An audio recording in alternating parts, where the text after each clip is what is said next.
पिछली रात के चार्ल्स और डेंजो अभी भी अवराज और रूह पर छाए हुए थे। जैसे ही सुबह हुई वो ब्लैक्ड आउट कार और एक अजीब सा शैडो फिगर की इमेज बार बार रूह के दिमाग में घूम रही थी। पर डर के लिए वक्त नहीं था। दोनों परिवार ऑलरेडी जाग चुके थे। टेंशन हर जगह महसूस हो रही थी। अवराज की फैमिली में अनसेड क्वेश्चंस की गर्माहट थी, जबकि रूह की दादी काल्म दिखने की एक्टिंग कर रही थी, बट उनकी नज़र सब पर थी।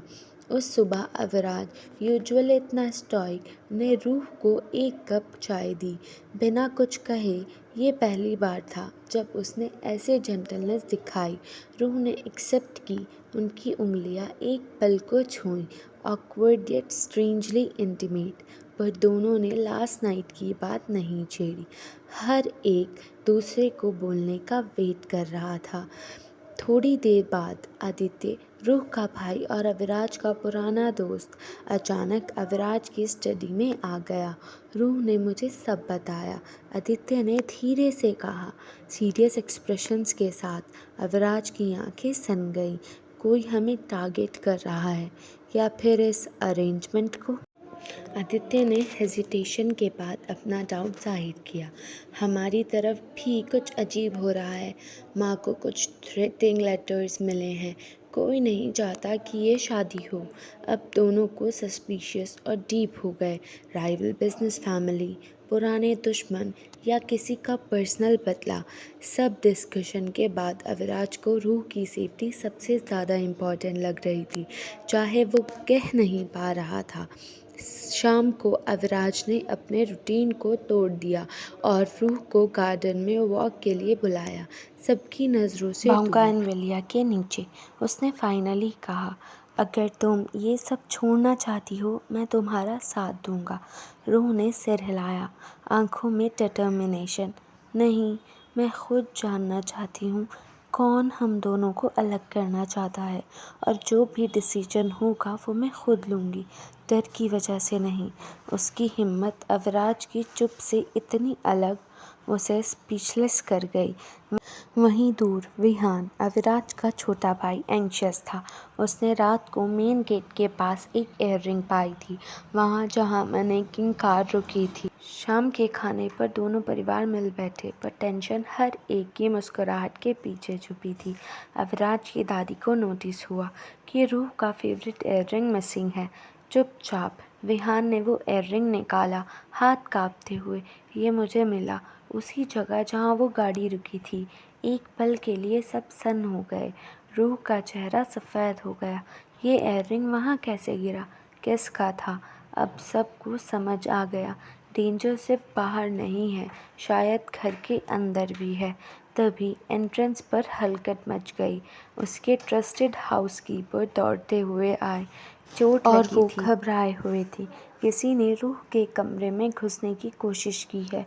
कुछ ढूंढ रहे थे। मैंने देख लिया। वो फैमिली रिंग पहने हुए थे। सबकी नज़रें टेबल पर गईं। एक कुर्सी खाली थी, एक मेंबर गायब, और उसका रिंग भी। डेंजर अब कभी से ज़्यादा करीब लग रहा था। राठौर हाउस में टेंशन छाई हुई थी जब पता चला कि इंट्रूडर ने फैमिली रिंग पहनी थी और एक ट्रस्टेड मेंबर टेबल से मिसिंग था, तो हर किसी की नज़र और हाउस फोन में शक भर गया था। रूह का दिल बेचैन था, पर फिर भी वो स्ट्रॉन्ग एक्ट कर रही थी। अविराज के चेहरे पे हमेशा की तरह कोई इमोशन नहीं था, पर इस बार उसकी आंखों में कंसर्न साफ था। उसने सिक्योरिटी डबल कर दी और ख़ुद इंश्योर किया कि रूह हर वक्त सेफ रहे। विहान, जो थोड़ा नर्वस था, जोक्स मारकर एटमॉस्फेयर हल्का कर ही कोशिश कर रहा था, लेकिन कोई हंसता नहीं था। दादी, जो दिखने में फ्रैगली लगती थी, पर हर चीज़ पर नज़र थी, अपने गार्डन किड्स को पास बुलाकर फैमिली की इम्पोर्टेंस समझा रही थी। लेकिन अब फैमिली का मतलब थोड़ा बिटर स्वीट लग रहा था। जब आदित्य और अविराज स्टडी में क्लोज मिलाने की कोशिश कर रहे थे, रूह ने एक अकेली मर्बे हॉलवे में वॉक की और अचानक हिम्मत दिखाते हुए मिसिंग मेंबर के रूम में घुस गई। वहां उसे ड्रेसर के नीचे एक चिट्ठी मिली जिसपे राठौर क्रेस्ट का लॉ बैग सील था। रूह ने सोचा, दिल तेज धड़क रहा था। फिर उसने चिट्ठी खोली। अगर तुम्हें अपनों को बचाना है तो मेरे कहे पर स्टिल रीडिंग। रूह ने बाहर किसी की आहट सुनी। मिसिंग रिलेटिव की आवाज़ थी। जल्दी से उसने लेटर छुपा दिया और क्वाइटली बैक डोर से निकल गई। शाम को सभी का एक अर्जेंट फैमिली मीटिंग बुलाया गया। मिसिंग मेंबर लौट आया। कपड़े थोड़े मेसी और वजह भी कोई वैग्यूसी थी। बाला किसी दोस्त की हेल्प करने गया था। अविराज का कोल्ड स्टेयर उस पर कुछ सेकंड एक्स्ट्रा टिक गया। रात को मिडनाइट के बाद रूह ने अविराज को चिट्ठी दिखाई। अविराज ने ध्यान से पढ़ा। चेहरा गेस्ट से टॉन्ट। हमारे घर के अंदर कोई भी जो ये थ्रेड्स भेजने वाला का आदमी लगता है, उसने कहा, बिल्कुल स्ट्रेट। उनको पता नहीं था कि दादी चुपके से शैडोज में छुपकर सारी बातें सुन रही थी। अगली सुबह रूह की नानी बिना बताए बहुत जल्दी गेट पर आ गई, हमेशा की तरह स्ट्रांग। उसने रूह का हाथ जोर से पकड़ के खींचा। बेटा, बैग पैक कर लो, कुछ दिन के लिए निकल रहे हैं। तुम्हारी सुरक्षा के लिए। रूह ने अविराज की तरफ देखा। उसके चेहरे में ऑब्जेक्शन या अश्योरेंस ढूंढती। वो चुप था, जॉ टाइट, प्राइड और फियर के बीच जैसे में। ही रूह की गाड़ी एस्टेट से निकलने लगी, विहान दौड़ता हुआ आया, हाथ में एक फटा हुआ स्लिप लेकर। रूह, रूह, ये देखो क्या मिला है।